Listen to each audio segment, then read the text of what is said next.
নমস্কার বন্ধুরা, দীর্ঘ প্রতীক্ষার অবসান ঘটিয়ে অবশেষে রাজ্য সরকারি কর্মচারী এবং পেনশনভোগীদের জন্য সপ্তম পে কমিশন গঠনের সরকারি বিজ্ঞপ্তি জারি করল পশ্চিমবঙ্গ সরকার। 22শে জুলাই 2026 তারিখে রাজ্যের অর্থ দপ্তরের পক্ষ থেকে এই অত্যন্ত গুরুত্বপূর্ণ নির্দেশিকা প্রকাশিত হয়েছে। নতুন এই পে কমিশন রাজ্যের বিভিন্ন সরকারি দপ্তর, কর্পোরেশন, পর্ষদ ও বিধিবদ্ধ সংস্থা কর্মীদের বেতন, ভাতা ও অন্যান্য সুযোগ সুবিধা পুঙ্খানুপুঙ্খ আলোচনা করবে।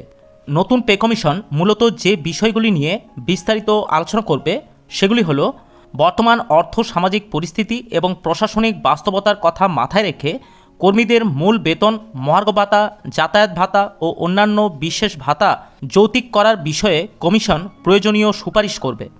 এমন একটি আধুনিক বেতন কাঠামো তৈরি করা যা মেধাবী কর্মীদের সরকারি চাকরিতে আকর্ষণ করার পাশাপাশি কাজের প্রতি দায়বদ্ধতা ও দক্ষতা বাড়ায়, কর্মীদের ওয়ার্ক লাইফ ব্যালেন্স সুনিশ্চিত করা এবং বর্তমান পদোন্নতি নীতিগুলি পর্যালোচনা হবে।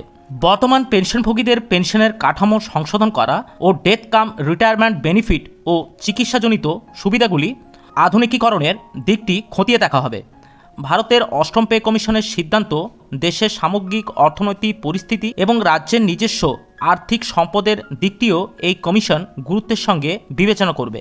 বিজ্ঞপ্তি অনুযায়ী all India services, West Bengal judicial services, UGC, AICTE বা আইসিএআর বেতন কাঠামোর আওতাধীন কর্মীদের বাদ দিয়ে রাজ্যের প্রায় সমস্ত সরকারি কর্মী এর সুবিধা পাবেন। বিজ্ঞপ্তিতে জানানো হয়েছে এই কমিশনের সদর দপ্তর হবে কলকাতায়। কমিশনের এই বিজ্ঞপ্তি প্রকাশের দিন থেকে আগামী 6 মাসের মধ্যে তাদের চূড়ান্ত সুপারিশ সরকারের কাছে জমা দিতে বলা হয়েছে।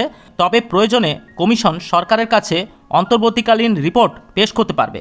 আগামী অক্টোবরে 20% ডিএ বৃদ্ধি কার্যকর হওয়ার পর আশা করা যাচ্ছে 2027 সালের শুরুর দিকেই নতুন পে কমিশন ম্যাট্রিক্সের নিয়মাবলী সামনে আসতে পারে।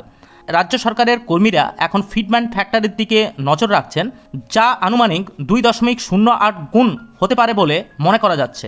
কমিশন তাদের কাজ শুরু করলে আমরা এই চ্যানেলে সেই নিয়ে আপডেটগুলি আপনাদের কাছে তুলে ধরার চেষ্টা করব। আপনারা যদি আমাদের চ্যানেলে নতুন হয়ে থাকেন তাহলে অবশ্যই চ্যানেলটি সাবস্ক্রাইব করে রাখতে পারেন। আজ এই পর্যন্তই, দেখা হচ্ছে পরের নতুন কোনো ভিডিওতে। নমস্কার, ভালো থাকবেন, ধন্যবাদ।